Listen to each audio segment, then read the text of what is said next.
Bonjour les cryptophiles, alors la crise des cryptos est-elle terminée? Vont-elles remonter? Eh bien, on voit ça tout de suite. Alors, la crise des cryptos est-elle terminée? Vont-elles remonter? Eh bien, on n'est pas encore sorti de l'hiver crypto, la bulle a explosé et les crypto-monnaies ont connu des épreuves sans précédent depuis la création de Bitcoin en 2009.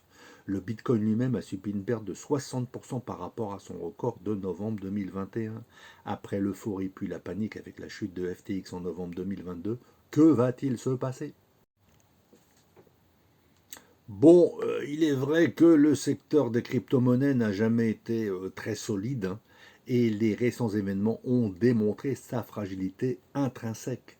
Ce n'est pas fini, la crise n'est pas encore terminée. Certains acteurs et crypto-monnaies ont été créés avec la promesse d'émancipation vis-à-vis des autorités monétaires, mais ils se sont révélés vulnérables face à individus mal intentionnés qui ont pris les investisseurs en otage.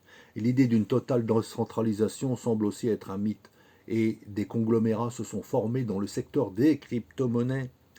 Citons FTX et Binance, et bien FTX a coulé et Binance connaît des problèmes.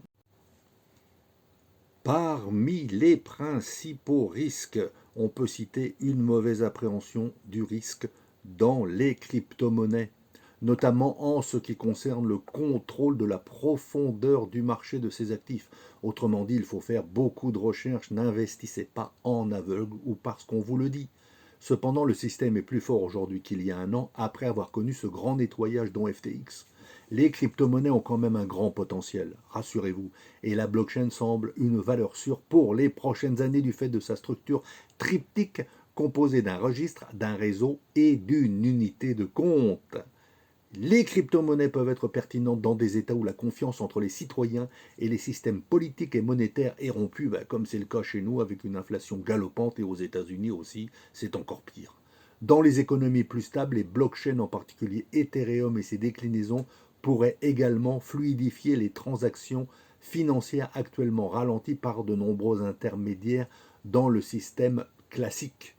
Alors à ce propos, suivez le procès Ripple, parce que si Ripple se sort de ce procès, le XRP hein, attention, hein, pourrait bien exploser, car il devrait être à la base de nombreuses monnaies numériques. Bon, c'est un tuyau comme ça, je dis rien.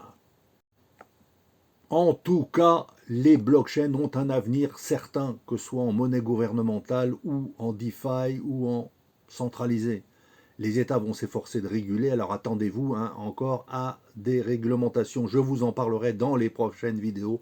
En attendant, abonnez-vous pour plus d'infos.